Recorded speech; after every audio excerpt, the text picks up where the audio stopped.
This is Jordan Tower with JT News. Make sure you smash that like button, smash that subscribe button. Let's get right into the news. All right, so Remy Ma has a birthday party, and there's nothing wrong with having a birthday party and celebrating. But when you dress up as Cinderella at 45 years old, we got a little problem here, okay? You ain't Cinderella, my G, okay? You left your king, Papoose. I don't see him in sight. These two really are broken up, and she is smashing Easy to Block Hustler. She is having a midlife crisis, okay? Left her family. I mean, it's crazy. Now, I'm glad I do see him co-parenting, right? But she dressed up as Cinderella, bro. Remadrella.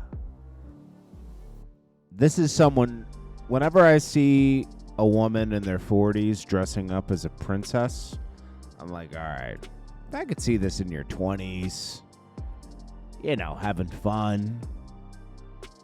Yeah, and people will say, you can have fun in your 40s? Bruh, like, nah, you got identity issues at this point. You trying to roll back the clock too hard, you know? With age is maturity, you know? You can still have fun. But, like, she'll have a party. But come on, man. Dressing up as Cinderella is crazy. What is this, Halloween? Just have a party, man. All right, so think about it. This isn't cheap. You know what I mean? And she's on Love and Hip Hop, but she ain't, you know, come on, man.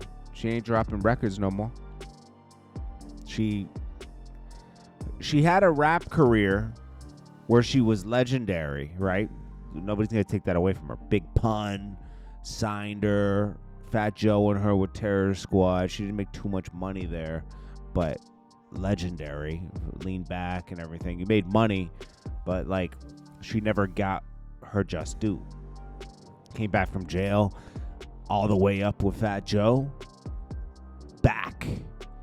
Then doesn't sign again. Once again, does Fat Joe dirty. And Fat Joe is so mature in that area now that he took it in stride and would rather have a friendship with her now after their problems for years, their beef. That, you know, he'd rather have the friendship. So he let it go, you know, and she made the mistake, and Capitol Records dropped her. And Love and Hip Hop. Rem had a chance. And picking a fight with Nicki instead of when Nicki was embracing you, that wasn't smart. She felt like she should have Nicki's success. That's what happened. She picked the fight with Nicki. Nicki didn't pick a fight with her, okay? In that situation. I'm sure there are situations where Nicki engages, like the Cardi B thing, but she was kind of baited into that, you know? Anyways, I don't know. Then we got Oschino responding to Joe Budden. Joe Budden actually... Okay, so Oschino talked about the moment Jay-Z... Beanie Sigel got in a lot of trouble back in the early 2000s. Dame Dash, everybody was going to court for him. Jay-Z showed up, drove all the way. Oschino makes this point. Let me have a respond, because Jay-Z says it's cap that he didn't say no to... The judge asked Jay-Z, will you be responsible, not for his actions, but his whereabouts? And he said no. And that he went all that way to not vouch for Beanie Sigel. He should have just not gone to court because it didn't look good that Dame Dash and everybody was willing to vouch for him and Jay-Z wasn't. He said a bunch of good stuff and then had a really negative thing to say, and it actually could have hurt him more. Oschino, salute to you, bro, for telling the truth. I remember Dame Dash telling this story. Jay-Z, Dame Dash, Beans, you. Everybody tells the same story, but Jay-Z wants to rewrite history. I see Joe Budden on his podcast says something about, I had made a statement saying that, you know, Jay-Z took the stand for Beans, in behalf of Beans, and the judge asked him, you know, some questions, would he be responsible for him? He said no, right? All I said was, I don't understand that kind of thinking because, you know, I love my homie, so I would never do that, right? No big deal. So, you know, it went crazy because anytime you say something about somebody that's famous, you know, everybody, you know, go crazy. But anyway, Joe Budden said Jay-Z texted him and said what I was saying was cap. Like, what? I know I mean, I don't even want to believe he said that, but I don't know. I don't think Joe Buttons will lie about it. I don't know, but there was a million people there. But one thing about me, y'all know I don't be lying. So, I mean, like my whole thing was this: I can even understand a person saying, "Listen, I don't want to be responsible for dude is this, dude is that, he a liability, whatever." But if you come into court in my behalf, right, driving from New York City to Philadelphia, in my behalf, you get on the stand, in my behalf, and then say no, what's the point of you coming at all? That's my only gripe with it. So I'm on the internet scrolling. That's a fact. I see Joe Budden. Okay, so then let's just to refresh people's memory. Beanie Sigel talked about this, I think, years ago. Stand or whatever, and they asked him, "Would you be responsible for beans?" And he said no. Yeah. That's the truth? Absolute truth. So see? Beanie Sigel said it. And then why Beanie Sigel was hurt is because... Boss, would you be willing to do that? Provide a boss, not be responsible. And that's the part that people don't have. Would you be willing to be responsible for his whereabouts, not be responsible for my actions, just his whereabouts? Would you be willing to do that? Provide us with all the information, you know, saying that he's going to be here, there. And after all that good shit. So Jay-Z got up and spoke a lot of good stuff. And he said no. But it was like the way he said it. And he said that, he was like, no, I've never been crushed like that ever in my life. And that Beanie Sigel is a person, and I don't know him really well. I've only a few times. I interviewed him a few times when we were doing the Come Up DVD.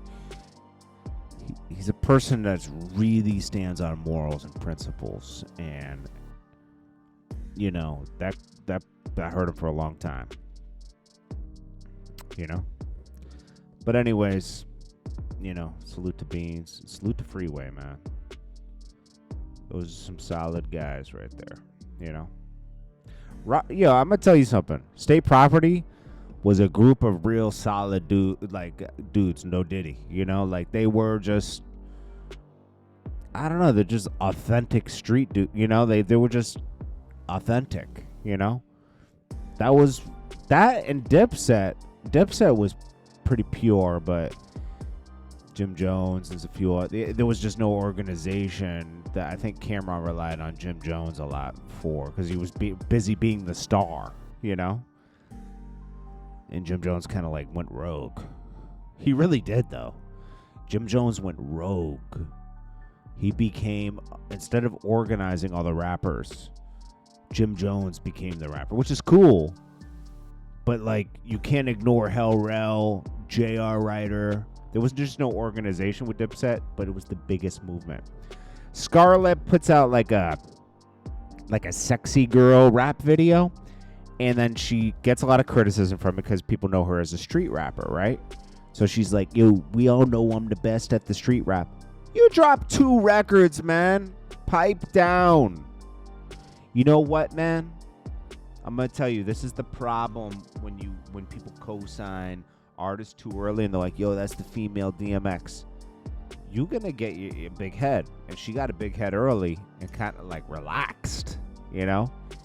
And that first record got her a nice apartment, got her out of her situation, but you got to keep it up.